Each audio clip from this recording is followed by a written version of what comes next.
శ్రీ గురుభ్యో నమః. మిథునం చిన్న కథను తెలుసుకుందాం.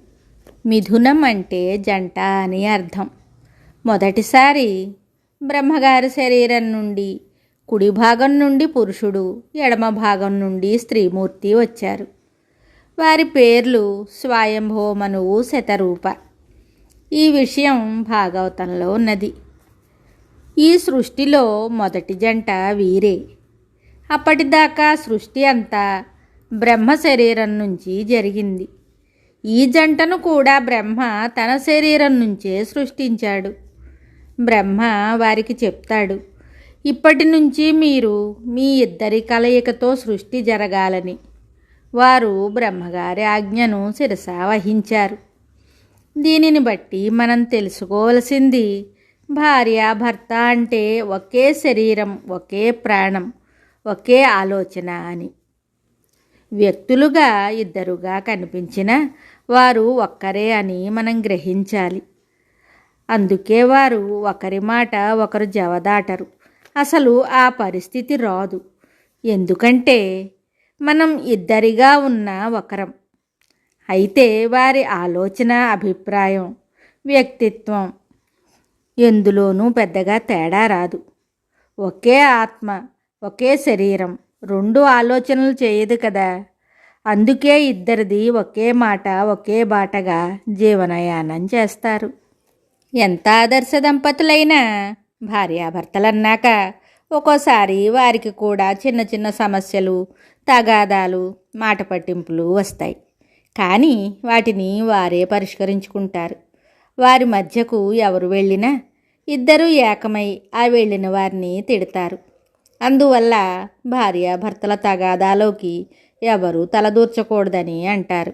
దీనికి ఉదాహరణగా ఒక చిన్న విషయాన్ని తెలుసుకుందాం. ఒకసారి ఒక ఊర్లో భార్యాభర్తలు గొడవ పడుతున్నారట. ఆ భర్త భార్యని కొడుతూ ఉంటే ఆ భార్య చంపేస్తున్నాడు బాబోయ్ అని ఏడుస్తోందిట.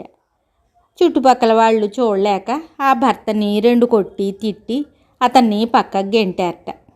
ఈలోగా ఆవిడ భర్తను బయట వాళ్ళు కొట్టడం చూసి వాళ్ళని తిట్టి, నా భర్తను కొట్టడానికి మీరెవరు అని అడిగిందిట. అప్పుడు వాళ్ళు, నీ భర్త నిన్ను కొడుతున్నాడు కదా, నీవు అరిచి గోల చేస్తున్నావు కదా, నీ బాధ చూడలేక అతన్ని కొట్టి యువతలకి లాగాం అన్నారట. అప్పుడు ఆ భార్య, నా భర్త నన్ను కొడతాడు, తిడతాడు. నేను ఆయన భార్యని, ఆయన నా భర్త. మాకు ఎన్నో ఉంటాయి. మా విషయం మేము చూసుకుంటాం. మా విషయంలో తలదూర్చడానికి మీరెవరు? మధ్యలో మిమ్మల్ని ఎవరు రమ్మన్నారు అని వారి మీద అరిచిందిట. అందుచేత భార్యాభర్తల తగాదాలోకి ఎవరూ కలుగు చేసుకోకూడదు అంటారు. అంత బలమైనది భార్యాభర్తల బంధం అంటే. కష్టమైన, సుఖమైన ఏమైనా భార్యాభర్తలు కలిసే అనుభవించేవారు. ఒకవేళ భర్త చెడ్డవాడైనా భార్య పిల్లల్ని బాధ్యతతో పెంచి పెద్ద చేసేది. అందుకే స్త్రీమూర్తిని భూదేవితో పోల్చేవారు. ఎన్ని కష్టాలు వచ్చినా చెల్లించకుండా ఆ ఇంటిని అభివృద్ధి చేసేది. ఇది ఒకప్పటి పరిస్థితి. పూర్వం స్త్రీమూర్తికి ఎంతో గౌరవం ఇచ్చేవారు. చాలా కుటుంబాలు స్త్రీమూర్తుల ఓర్పు, సహనంతోనే నిలబడి అభివృద్ధిలోకి వచ్చాయి. ఇప్పటి పరిస్థితులు కుటుంబ వ్యవస్థ నాశనం అవటానికి కూడా చాలా భాగం ఆ స్త్రీయే కారణమవుతోంది. ఆ రోజుల్లో ఎవరి వల్ల కుటుంబ గౌరవాలు నిలబడ్డాయో ఇప్పుడు వారి వల్లే కుటుంబాలు మట్టిలో కలిసిపోతున్నాయి. ఎంతో ఉన్నతంగా భావించిన స్త్రీమూర్తికి ఈరోజు సమాజంలో ఏం గౌరవం దక్కుతోంది? స్త్రీ బుద్ధి ప్రళయాంతక అని అంటారు. ప్రస్తుత పరిస్థితులు అలాగే కనపడుతున్నాయి. ప్రస్తుత పరిస్థితులలో ఎవరికి వారు వారి గొప్పని ప్రజెంట్ చేసుకుంటున్నారు. ఇందులో ఎవరు గొప్ప అన్నది ఎవరూ చెప్పలేరు. ఎందుకంటే ఎవరి ప్రాధాన్యత వారికి ఉంటుంది. అందరూ కలిస్తేనే కుటుంబం. మన శరీరంలోని భాగాలు చూడండి. ఏ భాగం పని ఆ భాగం చేస్తుంది. ఏ భాగం పని చేయకపోయినా శరీరం బాధపడుతుంది. ఇందులో గొప్ప తక్కువకి చోటు ఇవ్వకూడదు. శరీరం అంతా బాగుండి గుండె పని చేయలేదనుకోండి, అప్పుడు ఏమిటి పరిస్థితి? గుండె ఆగిపోతే మనిషి చనిపోతాడు.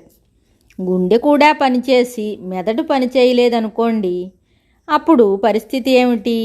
ప్రాణమున్న శవంతో సమానం. అన్నీ పనిచేస్తేనే మంగళకరం. అలాగే మనం కూడా ఇందులో ఒకరు తక్కువ ఒకరు ఎక్కువ కాదు, అందరూ కలిస్తేనే కుటుంబం.